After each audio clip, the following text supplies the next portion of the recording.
Hello, everyone. Welcome to the post-match live stream. Yet again, I'm Chris out of Erie, Pennsylvania, here with Irish Tommy. Hey, how are you doing, Chris? Good to see you. Not too bad. Well, I would say, I, I mean, it is pretty bad. Let's be honest. Obviously, coming off this 4-1 defeat to Leicester up north. So let's get right into it. Let's start with the lineup first, because I imagine that was the first big complaint of the day. So you have Randolph in goal, and then you have a back five of Cresswell, Zabaleta, Argbana, Diop, and Masuaku. Midfield of Rice, Noble, Lanzini, with Snodgrass and Allaire making up the final 11. And I'm sorry, but Lanzini is stealing a living now. He's making $100K a week, and he can't do a damn thing to impact the game. Yeah, and this isn't your average dip in form. All players go through dips in form. He hasn't been good for us at all this season. He's been a passenger in games. He's brought nothing to the team in an attacking sense, which is really all he's being asked to do. Yeah. It's not like he's been given too much of a workload. I mean, he gets to play in the number 10 role where he can drift around, get on the ball, link up the play, support the attack, and hopefully, get some assists and goals. And, we're just not seeing any of that. He's offering absolutely nothing to the team, and he hasn't done all season. And for some bizarre reason, David Moyes continues to see fit to start him ahead of Fornals, who's been one of our better players this season. It's genuinely baffling. Nobody understands why he continues to play Lanzini, but he does. And we've had yet another performance for Lanzini where he's added nothing. And you can be pretty confident that he'll start again against Liverpool. Yeah. So, I can't understand it. I don't think anybody except David Moyes does. Well, and probably Lanzini's mum. Let me just say this. My going theory with that has been he's trying to get Lanzini back with the confidence and form, so he keeps throwing him out there, hoping that eventually it'll happen. And to Jim's comment right here, I actually have a tab open with Sam Ingersoll's page up. And the very first thing that Moyes had said in the post-match press conference, we are crying out for Manuel Lanzini to return to form. I'm sorry, he can't. He's done. He's done. Yeah, I mean, that ship has sailed, surely. I mean, they say the definition of madness is doing the same thing over and over and over again and expecting different results. And that's what this is now. Look, even if you're right and Moyes is trying to get him going, trying to get him playing, trying to return him to the form of previous seasons, you just can't keep starting him when he's not performing. At best, he should, maybe bring him off the bench for 20 minutes and say, look, your place is gone unless you start showing something. Put it up to him. Drop him, put it up to him, say, you have to start performing or you will not get back in this team. Then you bring him on for 20 minutes, see what kind of response you get. If he shows some promise, you do bring him on the next game. And if he continues to add to the team, then at some point you can say, okay, you've earned a start. Now do it for 90 minutes. Yeah. But what you don't do is keep putting him on from the start and playing him for most or all of the games when he continues to do nothing. It's madness. It really is. And it's hurting the team.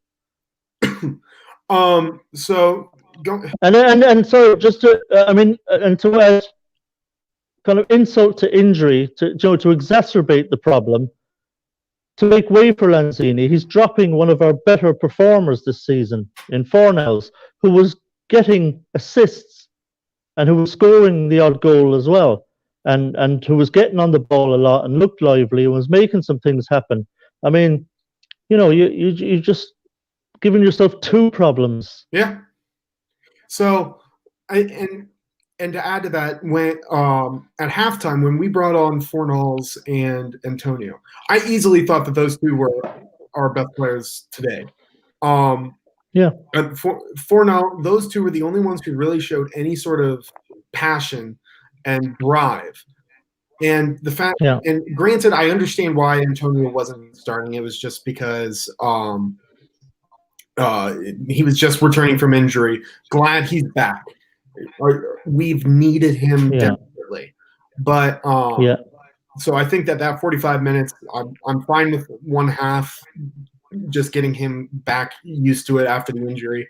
But Fornals, yeah, my God, he would have made an impact that entire match. That I mean, for God's sakes, 4 minutes into the half, and we already were pressing so much that we drew a pen.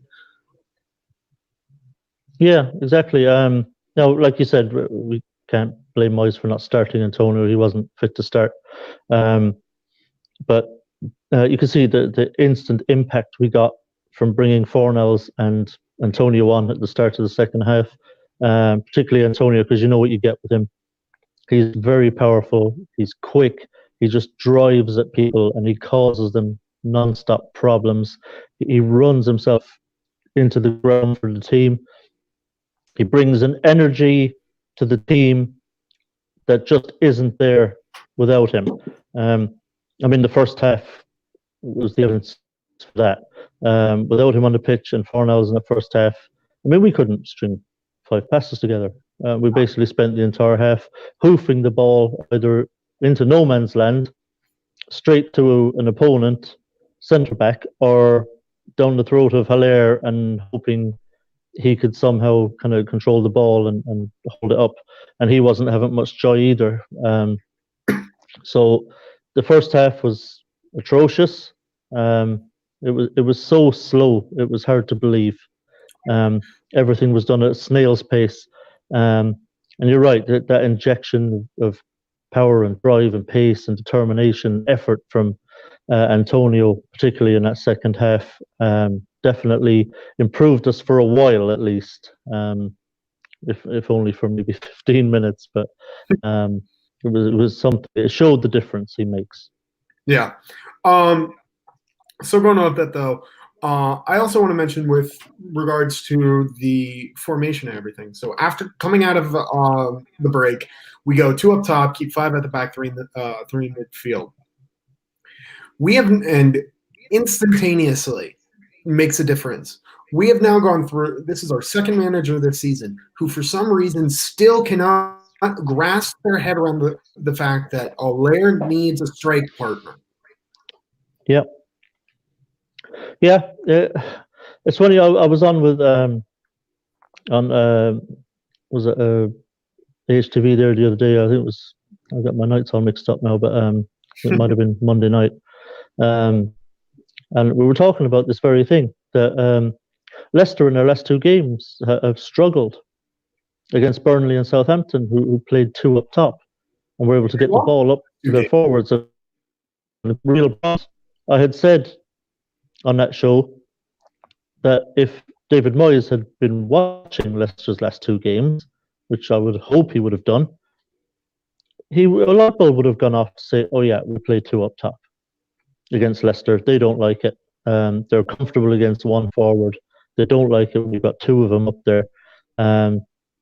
For some reason, he still decided to play one up. It was bad management, in my opinion. Tactically, it was inept to set up the way we did. It also exposes Zabaleta as a wing back when he gets too far forward. He just can't cover back. The amount of times we saw Zabaleta getting turned by an opponent and they just drift past him. And you see him, bless him, he's trying to get back in, but he just can't do it. He doesn't have the pace or the energy anymore, and it just gets left behind easily, and it just causes immense problems for us. We should have played a flat back four against an two up top. It was the obvious thing to do tactically in this game, and I'm very disappointed in Moyes that he did his usual ultra conservative. Let's get as many defenders and defensive midfielders on the pitch as we possibly can. Well, It was a negative tactic, and in the first half, we got exactly what we deserved. sorry, I actually just came across my phone here. Apparently, Man United lost to Burnley. Yeah, they were 2-0 down late on. I don't know how it finished. But apparently, United fans booed them off. But as you were saying with the defensive midfielders and the defense in general, Tim makes an excellent point. Leicester had 19 shots. If we're going defensive, how are we allowing that many? And then on top of that, too, we had only 30% possession. Like, that is absurd. Yeah, I think in the first half it was more like 16% or something ridiculous like that. Less than 25%, yeah. Yeah, it was something really small. But yeah, well, the reason for that is because we went ultra defensive, and Leicester are very good in tight spaces. Their movement off the ball is excellent. As soon as someone passes the ball, they're moving the ball. They're very good technically in small spaces. So even if you're trying to sit back against Leicester, they can pick the holes. Their movement and their passing is clever enough that they can still pick little holes. So it's not the way to go against Leicester. We saw that Southampton and Burnley showed us the way, and for Moyes to not pick up on that and to still go defensive and play one up top is very disappointing. It's kind of alarming. I don't like that kind of attitude anyway. It's defeatist to begin with, and players pick up on that. Players see the formation and the way you're setting up, and they know what you're doing. Yeah. Players know that you're setting up here just to try and hang on, and hopefully we can nick something. Yeah. So the players go out with that attitude. Hopefully we can hang in. How are you going to go out with confidence? Managers should be giving them confidence going into games. You should be setting them up with two up top, saying, right, we're going to get after this lot. Look at the videos of the clips of Burnley and Southampton played against them and say, look, you can get at them. They're beatable. We can go up there and win this game, but there seems to have been absolutely none of that. On paper, we're a better team than Burnley. There's no reason we shouldn't be able to. If Burnley can beat Leicester, we should be able to. Yeah, of course. And it's not like Leicester looked like world beaters tonight. We just made it easy for them. I mean, and I'm going to say this too. I know there's been a lot of criticisms. There's a lot of criticism, and rightfully so, of Allaire not being able, or especially when he's on his own. And I just, after seeing today, there was several balls when Antonio was all by himself, 20 yards away from the nearest West Ham player, and ball just gets booted to him, and he's fighting against three defenders trying to retain it. There's no reason Allaire shouldn't be able to do that as well. I think Allaire is starting. I think Allaire is. I shouldn't even just say Allaire. That entire team is just lazy. Yeah, they look like a group of players that don't really believe they can win a game of football. No. You saw it tonight. I mean, we had a little spurt in the second half, the first 15 minutes. Yeah. And there was a run on that we got the penalty from, and Mark Noble, as always, slotted it away. Yeah. And, that's the time when you really push on and go for the jugular and get the equaliser. And Leicester rattled by that goal. It took them a while to recover from us scoring that goal. Yeah. They went a bit ragged, and we were having some joy, and Antonio was getting at them, and Fornals was starting to nip the ball around a bit and get involved, and they were having some problems, and we could have, we had some opportunities, some corners. We won a few corners in that period, and unfortunately we weren't able to get the equaliser. Had we got the equaliser, that would have rattled them even more, and maybe then they get really nervous and our tails are up. But unfortunately, in that period, we weren't able to find the equaliser. And then after around the hour mark, Leicester kind of started to settle back into it again. Yeah. They kind of shook themselves off and they started playing again. And once they started playing a little bit again, that was it for us. We had absolutely no joy whatsoever after that, and it was all Leicester. And then, of course, they went on and scored 2 goals themselves. Yeah. And that was one of the other things. One of the only contributions Lanzini could have potentially have in that match. He was literally right on the goal line. Basically, ball came in and it was at his feet, and he just like could not connect on it when it was a sitter. It would have drawn us level and instantly put us, or like instantly brought our spirits up, and potentially we could have kicked on. Yeah, unfortunately, it's one of the byproducts of having little or no confidence. Yeah. When you're a team, you see, nothing you do is done with any great conviction.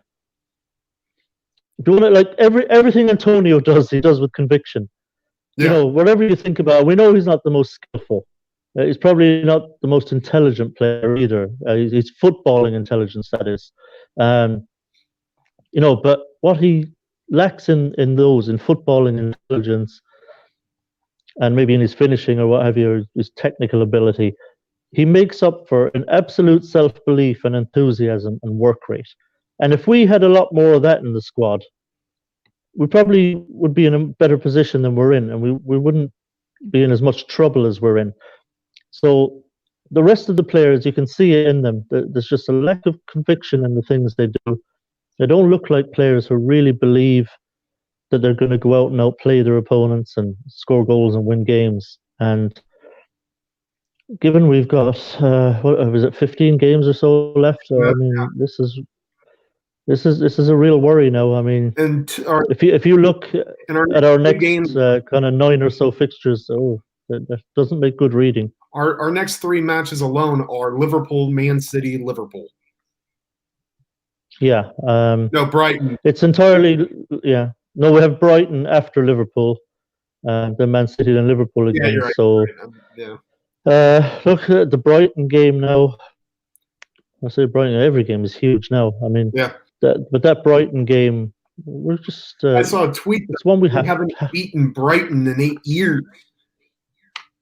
Yeah, well, that's the thing. You see, what people will do on Twitter is they'll start picking out games that we can win. They'll say, "Oh, well, we could beat Brighton at home. We could beat Southampton at home. We have them. We might go to Newcastle and win." But the thing is, you know, we're not winning them at the moment. I mean, it's all right picking out these games, saying, "Okay, they're not as good as Man City or Liverpool or Chelsea. We play as well." But we were playing. I mean, either we might not beat Brighton. We might not win at home to Southampton. Yeah. We might not go to Newcastle and win. So it's a real worry. I mean, there's not many games you would look at now the reigning fixtures and say, "Oh yeah, we'll win that one." Yeah. You know. And going back to the Moyes' press conference, I just saw this. Moyes literally quoted saying that we need to sign players and we require fresh legs, but he can't guarantee any signings. That is in itself is a mockery. That I just don't understand. I mean, it's a huge indictment on the owners, frankly. They're perfectly aware of the situation. They watched all the games. They saw us play tonight. They saw us fail to beat Everton at home. You know, our goal difference is tanking now as well. The one thing we had in our favour against the teams around us is we had the superior goal difference. You know, you can add another -3 tonight. Christ knows we've got Liverpool twice and Leicester coming up, or Liverpool twice, sorry, and Man City coming up.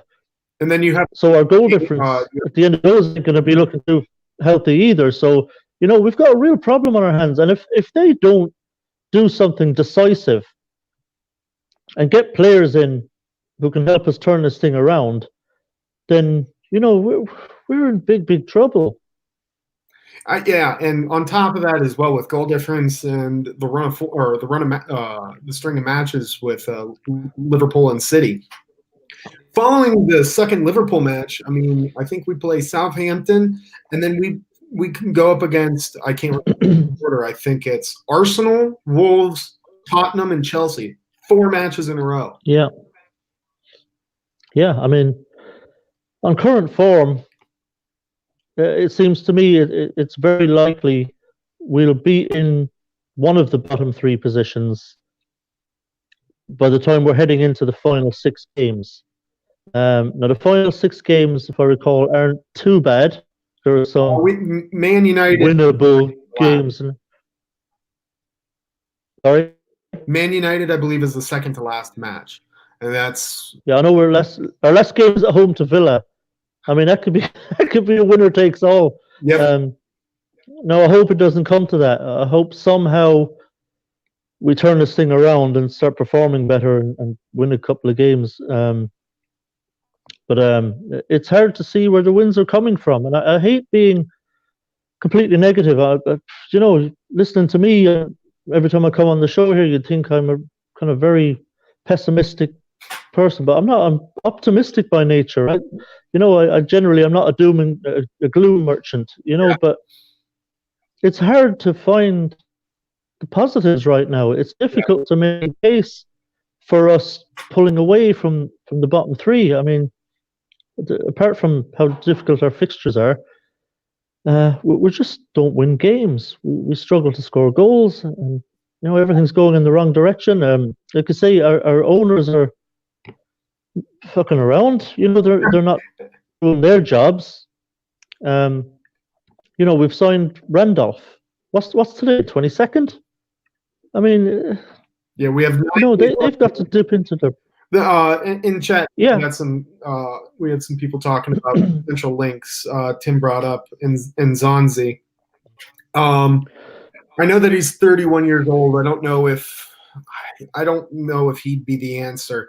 I mean, for God's sakes, he's on loan at Fenerbahce, and they've already said they've casted him out. He's not even training first team right now. So I don't know if he would be the answer. I think Kessie would be a good answer, but I just don't. I see no ambition from the board. I'm really starting to think that we're going to get no one in. I wrote down some comments actually, like I occasionally do for this kind of stuff. I wrote down one comment in the first half, late in the first half, and I think it's true. And I said, unless the board manages to find some spare change in the couch, because apparently that's what our transfer budget's running on, and they somehow managed to buy a whole new team or someone with some passion and spark the team up again. I'm not a negative person. I mean, for God's sakes, I was on the live stream last night saying we had two matches in hand, and so I mean we could still kick on a little bit. If we don't bring anyone in, I almost think relegation is inevitable. It looks grim at the moment, but I'll answer Tim's question first. Stephen Nzonzi, very good technical player. He's at Galatasaray, I believe it is. Yeah, I thought I saw it from the batch. My bad. Like I say, he's 31. His best days are behind him. But the problem we have now is, if we're trying to sign someone permanently, who's coming to West Ham? Who's a good enough player to help us turn this thing around? Who's going to look at West Ham and say, yeah, okay, I'll come play for you? Because they must look at it and say, I could be playing in Championship next season if I sign for West Ham. I think we're kind of reduced now because of the mismanagement of the owners. We're now reduced, I think, to the situation that we're in, whereas we just have to find anybody on loan who'll come till the end of the season, who doesn't have to worry about being a Championship player next season. So we've put ourselves in a bind now. I know people talk about, why about we go for Frank Kessie? You think Frank Kessie looks at West Ham and thinks, yeah, okay, potential season in the English Championship sounds good. Why would Kessie will come near us? You know what I mean? So we're reduced to talking about people like Nzonzi, I think, at this point. Yeah. And it's kind of almost where we have to gamble on someone like that and hope he can come in and do something. But I mean, it's kind of it's desperation, really. So, Tim said it. Nzonzi at one point was a very good player, and give him that. Tim said it best. He was a very good player. Tim said it best. We aren't going to buy players in January for the future. We buy in January to stay up. But granted, all of them are going to be loan moves, I imagine. Even for Nzonzi, Kessie, all of them are going to be, if we get them, it's on a loan move. But I mean, for God's sakes, this should. I know we say it over and over and over again. This team should be an exciting team potentially to come to. It's in London, for God's sakes, one of the most popular cities in the world. The board pays pretty decent wages for relative crap performances on the actual pitch. I mean, it should almost be a no-brainer you want to come here, but because of how bad the situation is, even loan moves are going to be tough. Yeah, it's like I said, we're in a bond. I mean, it can be done. I mean, one season in particular, under Harry Redknapp, we were in really bad shape in January. Pretty much the situation we're in now. We're in really bad shape. We were in free fall. He bought 2 strikers in January. He got Paul Kitson from Newcastle, and he brought John Hartson in from Arsenal. And they struck up a brilliant strike partnership, and the two of them just started scoring goals all over the place, and we actually survived comfortably in the end. They were absolutely brilliant for us. So we need a rabbit from the hat like that. But we bought those players. We bought Paul Kitson. We went out and we bought John Hartson. The board went out and spent the money. Harry Redknapp went to them and said, look, I need these players. We need firepower. Otherwise, we're going down. They spent the money on Kitson and Hartson, and it made a huge difference to us. Huge difference. It's what saved us. So the question is, this month, the Golden Sullivan were due to take £43 million out of the club for their interest payments. Now, where's that? How about they don't take that 43 million out and they spend it on a couple of players that can turn this thing around potentially for us? Find players somewhere. For example, I know I spoke the other night on the show about like Jared Bowen from Hull. Tremendous young player and would bring huge energy and drive to the team. He'd be absolutely up for it to come to West Ham and try and make a name for himself here. And if we have to throw 22 million at Hull to get him in, just do it. Go and get him. The one thing we can do in buying players, so as not to contradict myself, we can go and get championship players and get them up here. All right, Jared Bowen won't be as worried about if West Ham go down. He's already in the championship. He will come to West Ham. He'll take that shot. He'll take that gamble. He'll at least double his wages, maybe more. We can go and mine a couple of really, really top players from the championship, invest that 43 million that they were supposed to take out in interest payments, and do something definitive and positive to turn this thing around. But not going to happen, is it? Yeah, going back to the press conference real quick.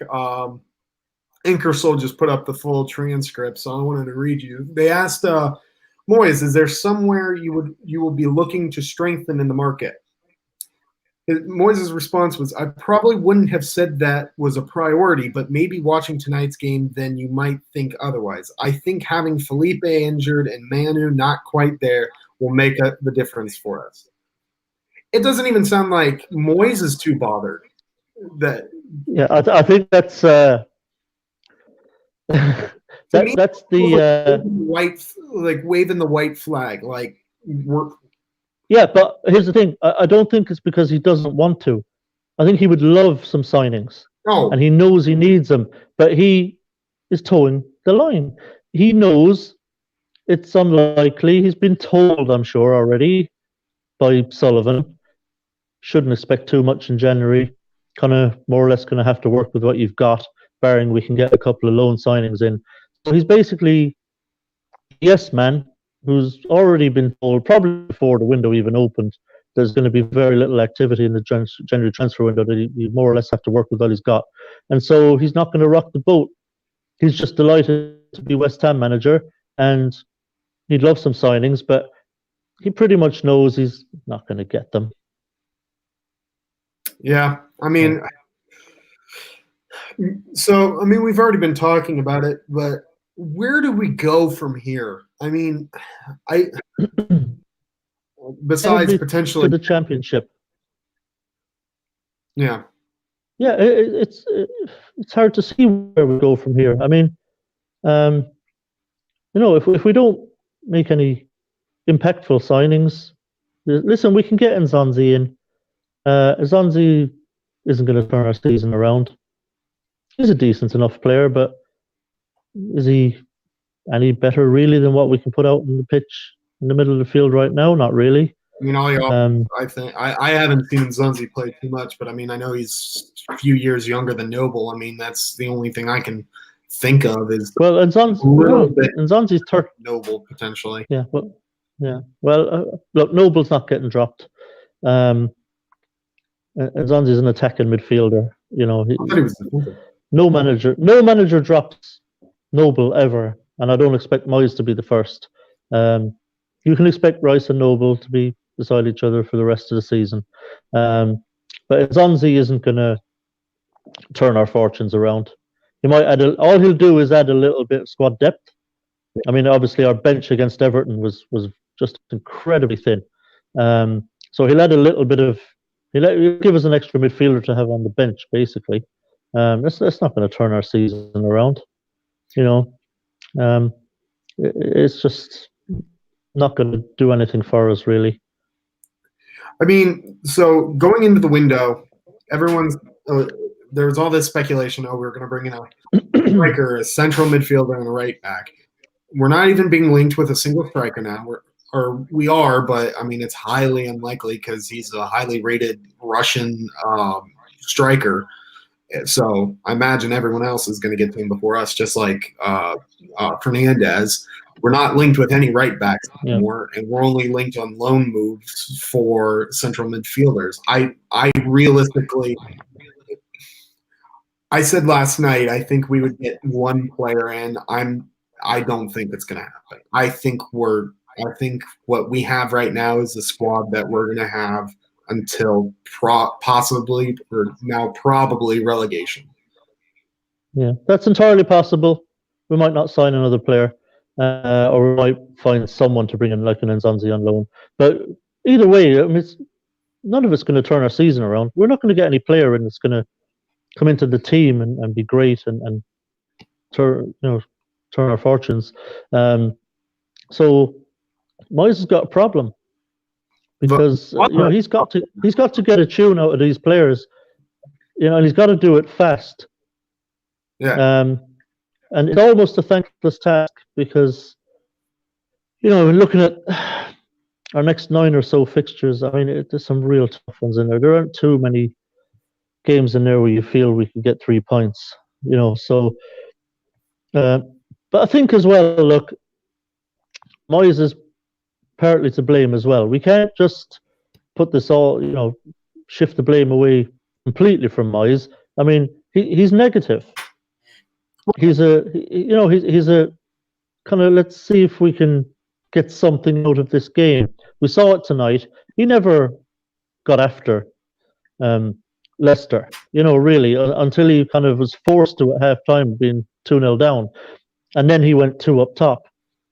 If he'd have done that from the beginning, then who knows? But at least go for it. We're beyond caution now. Absolutely beyond caution.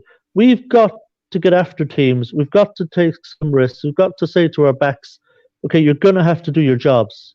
You're going to have to keep them out.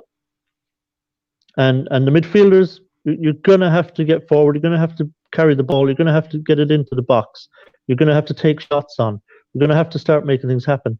Put some positivity into the team that we're getting after teams. Okay, look, against Liverpool and Cities, it mightn't do as much good.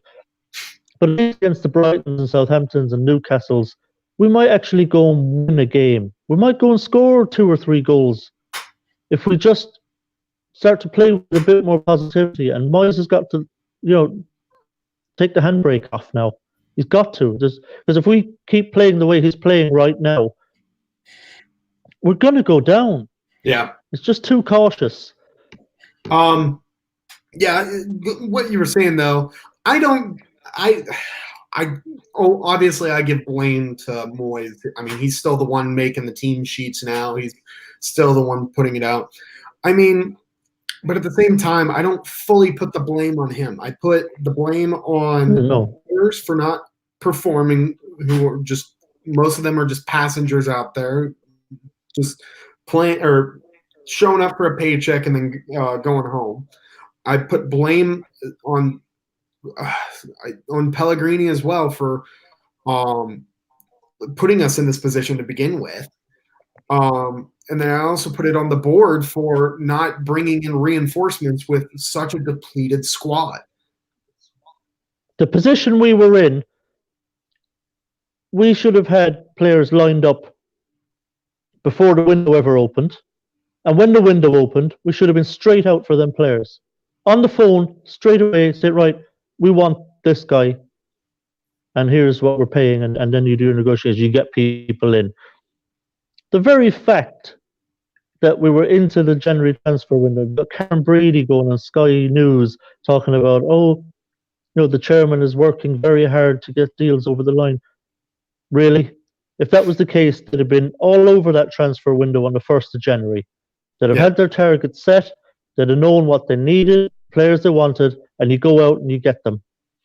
The fact that we're still here on the 22nd of January and all we've done is sign Darren Randolph tells you all you need to know. They weren't prepared to spend money at any point in this window, regardless of the situation we found ourselves in. And that's absolutely shameful. It's disgraceful, really. Because if this team gets relegated, ultimately, the blame will be put at the door of Golden Sullivan, and rightly so. I just want to remind everyone, too, that 6 matches in, we were talking about being in 3rd place. Was it 6 or 7 now? Before the season, everyone was lumping us in with Wolves and Leicester, who are to potentially break into the top 6. And here we are in a relegation scrap. Yeah, it was. Nobody saw this coming. I didn't. No. I thought we'd finish top 10. I hoped it would be, maybe Europa League spot. That we could finish 6th or 7th if we had a really good season. But I still figured we'd finish, 8th, 9th, something like that. I didn't necessarily think we'd finish above Wolves or Everton or Leicester. But I figured we'd have a decent season. We'd have some things to cheer about. We'd get some good results, that really cheer us up for the week. We might turn a big team over every once in a while, But nobody saw this coming. I certainly didn't. I couldn't believe the position we were in under Pellegrini. I mean, at the start of the season, I would have said, with everyone fit, we've got a really good first 11 put out. So I've been disabused of that idea. Jesus Christ! I mean, it's been atrocious. I thought Anderson was going to kick on. Anderson had a decent first season for us. He did some exciting things. He scored some goals. He was flying down the wing and taking people on. And I thought, yeah, he's had a season now. He's settled in. Next season, seeing even better. Anderson, more goals, more assists, more flair, more skills, and so on and so forth throughout the team. We brought in Fornals. I thought, yeah, it's brilliant. And Hilaire came in and we thought, oh, yes, finally we've got our number 9 that's going to score plenty of goals. Is this the 20-goal season striker we've been waiting for? Just none of it. Absolutely none of it. So I don't know if we just overrated a lot of our players. Seems to be the case, you have to say. Probably overrated Pellegrini as well, because he had a decent first season.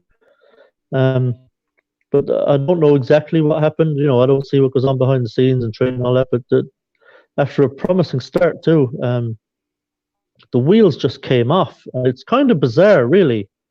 You know, after a decent season last season, and then to start, okay, we got a tonking from City on the opening day, but after that, we had a horrible performance against Brighton, as I recall, and we just somehow stole a point off them.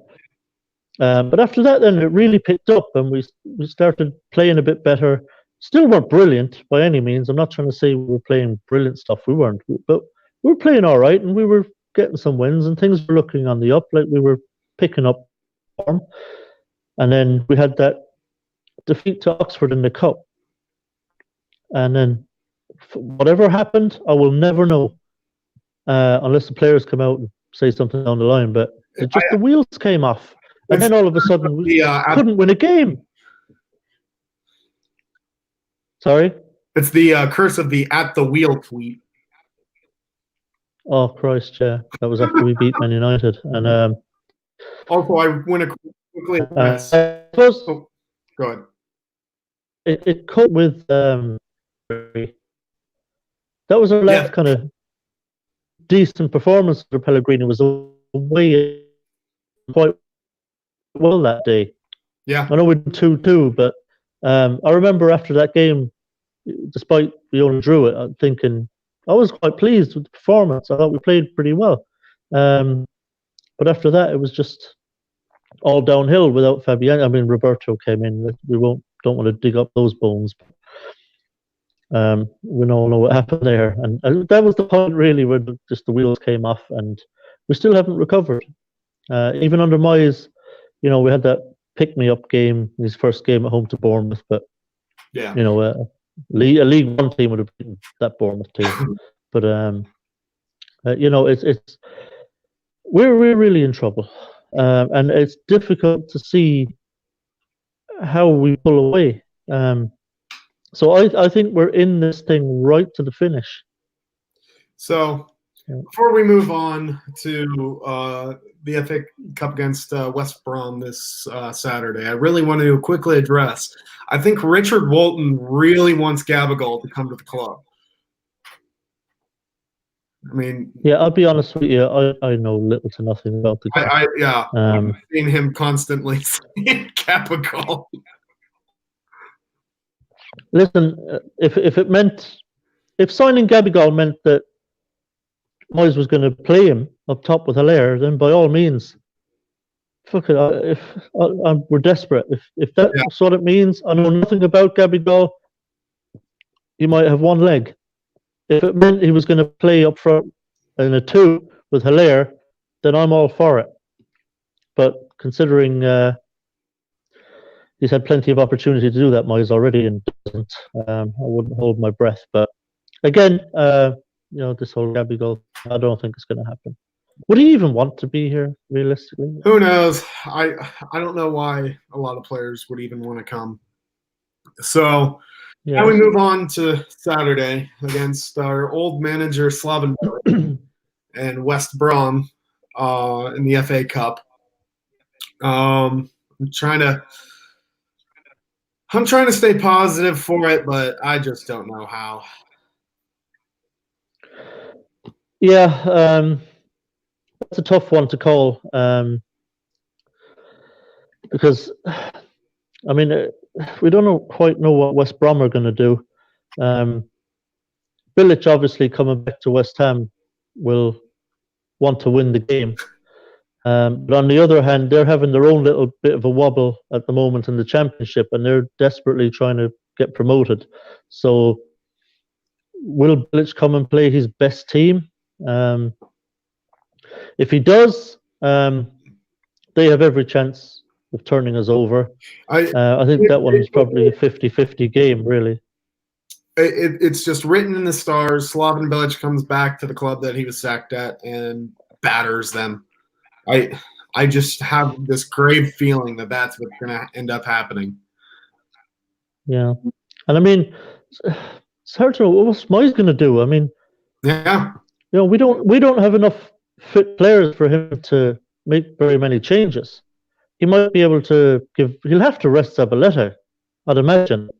So it'll be interesting to see what he does there, unless he's planning to use Antonio as a right wing back or something, or if he's going to give that youngster Ben Johnson. the chance he was on. I don't think he's fit, is he?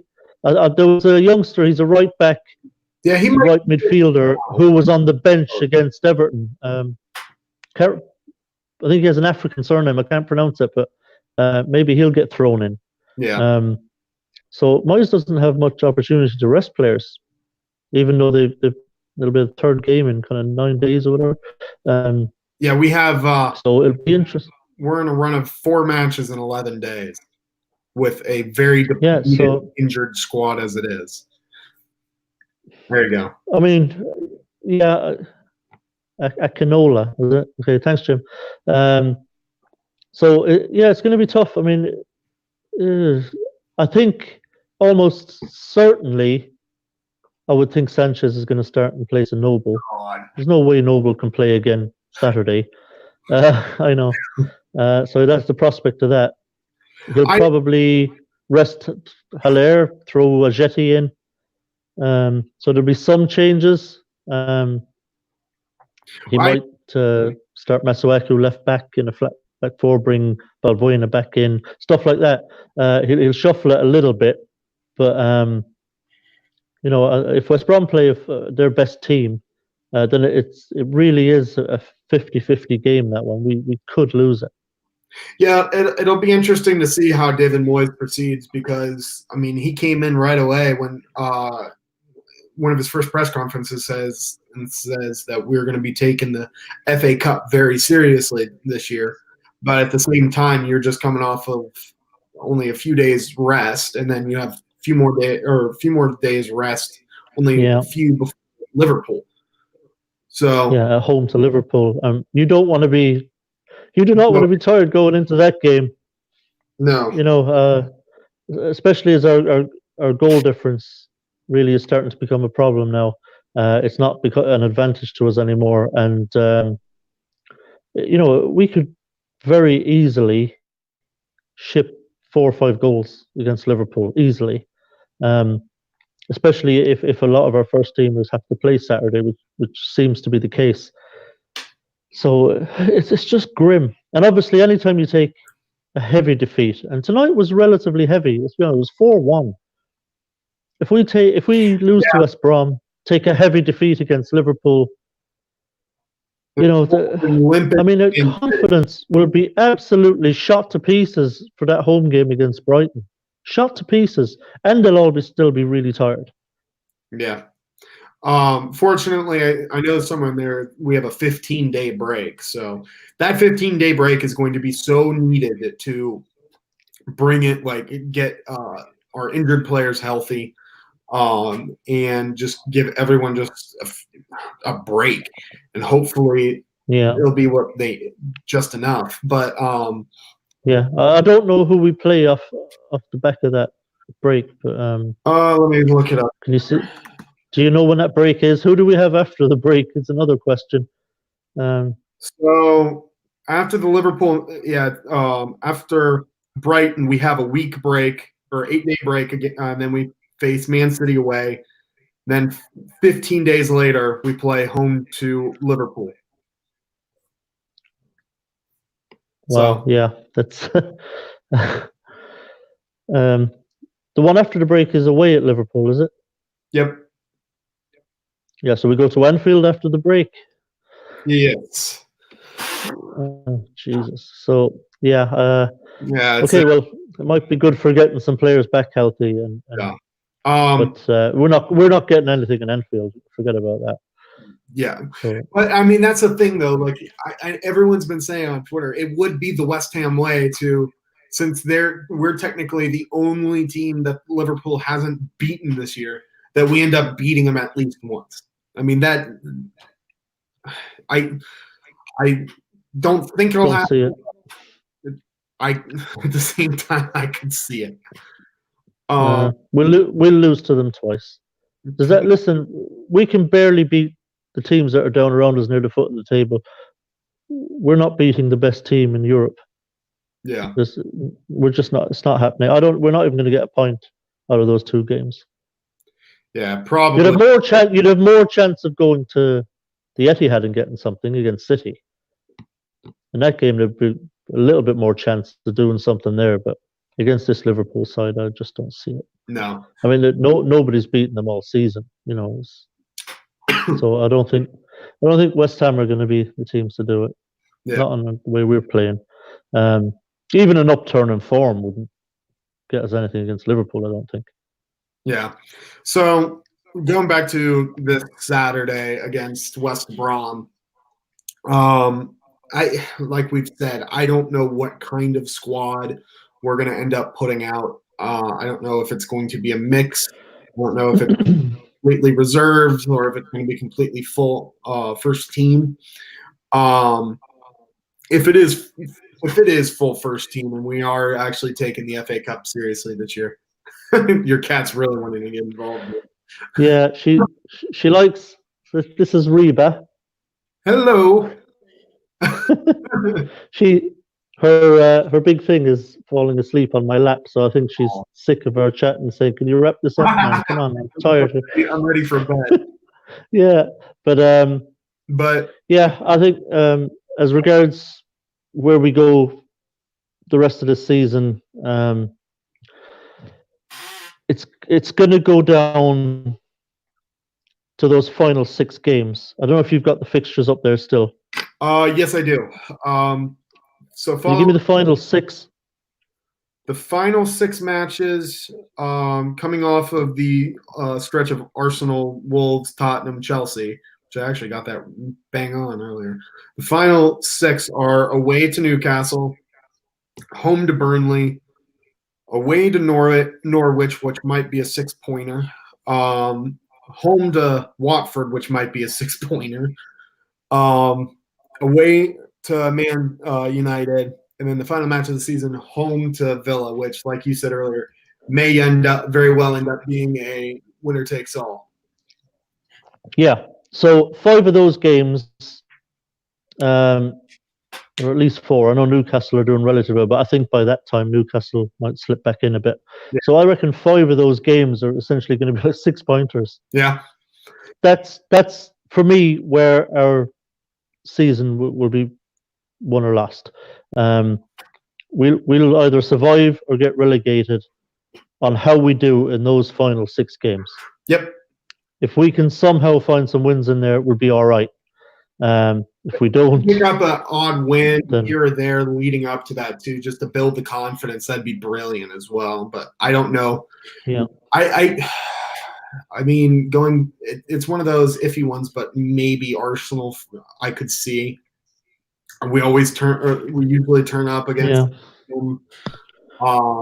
Chelsea we've beaten once this year already, so who knows with that. Yeah. Well, we need to surprise some people because at the moment it's difficult to see who we beat. Yeah. And as Tim said, Watford have really turned their season around. So it's other teams are starting to pick it up. Southampton have really picked it up. Norwich obviously put up a fight against Tottenham away. Now they lost it 2-1 in the end, but they were at 1-1. Well into the second half, and I was thinking, Jesus, Norwich are going to go to Tottenham and pick up a point. So teams around us are fighting. And they're digging in. They're signing players. Newcastle signed players. Villa signed players, and here we are only behind a goalkeeper. Yeah, it's grim. So, listen, it's not like if we get players back from injury, if we at least have a fully fit squad more us to choose from, and if Moyes can be a bit more positive in the way he sets the team up and actually get after teams. Like, I don't blame him for being a little bit cagey against Liverpool or away at City, but if you're going to play on the counter-attack, you can't do it with that team we had out tonight. He has to have enough awareness, Moyes, to say, okay, I can't counter-attack with these players away to Leicester. It's just not going to happen. There's no pace there. How are we going to counter-attack? And that's the They'll big easily, issue. You need so much pace to succeed in this league right now, and we are one of the slowest squads. yeah, we're slow. Um, so there's no point in us sitting back against teams trying to break away on the counter. It's pointless. We just can't do it. So, we're better off playing two up top. Our build-ups will just, with the current players we have out, our build-ups are just going to have to be a little bit more deliberate. We're just going to have to work the ball up the field, get it into a position where we can get a cross in or play someone in around the edge of the box. We're just going to have to allow players to get forward. So we've Yeah. got some numbers up there. We can't just play quick ball out, and we're not going to beat anyone for pace. So we've got to be smarter in how we move the ball from back to front. Um, yeah, and going with the two up top, I mean, if we do play our first team on Saturday, um, I want to see a Yeti or Antonio up top. The fact that we haven't been playing two up top, it either says to me that he's reserving that role for Antonio, or my question is a Yeti that bad, or he doesn't show that much quality on the training pitch that he doesn't even get a sniff? Yeah, obviously hard to know. We don't see him on the training ground, but I mean, I thought he came on against Everton. He looked pretty lively to me. Looked like he was up for it. He was very busy.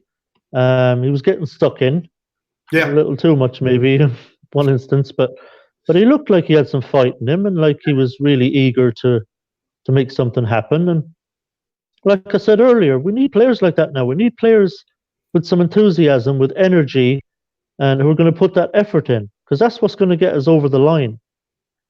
Is that honesty of effort and enthusiasm on the pitch and just getting after it. And he showed that against Everton. So I don't know why Moyes won't put it. Maybe just look, Moyes probably just comes down to Moyes doesn't particularly like playing with two up top. yeah. As simple as that. So he was kind of forced to do it at halftime because we're 2-0 down. But I'd love him to start Yeah. Haller and Ajeti up top. I would have done that tonight from the start. Yeah. I would have had Ajeti in. I wouldn't have played Lanzini. No. I would have had Ajeti up top right from the off with Haller. I would have had a Yeti up top. I would have had probably Fornals on for Snodgrass as well. Yes, not Fornells had to start. There's no question. And if you're replacing play a full first team on Saturday, and Fornals is not starting, I just think this is going to just destroy his confidence. And it's going to hurt us even more than it already is in the long run. Yeah, and because he'll know himself, like he doesn't deserve to be dropped from the team.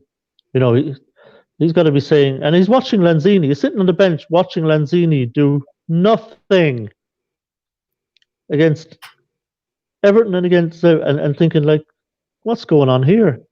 And I mean, another thing I didn't understand is if he really wants to play Lanzini, I mean, there would have been nothing tonight to stop him playing Lanzini on the left wing. He's played there plenty of times. He knows how to play on the left wing.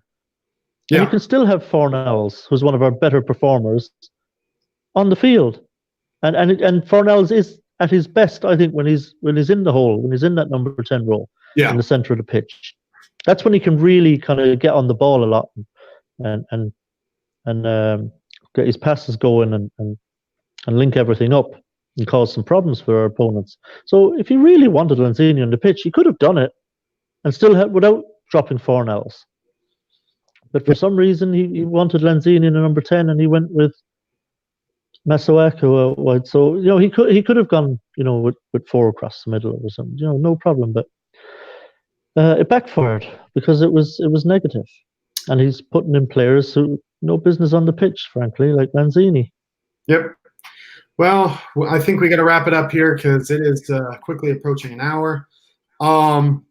I want to thank you for coming on again, Tommy. I'm assuming that's your Twitter handle, right? Yeah, that's my Twitter handle. Yeah. If you don't already, make sure you give him a follow.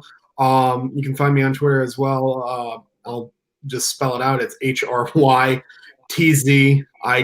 That's my handle. Um, I'll probably be back here Saturday after West Brom. Hopefully, we can get a good result in the FA Cup, lift spirits a little bit going into the Liverpool match.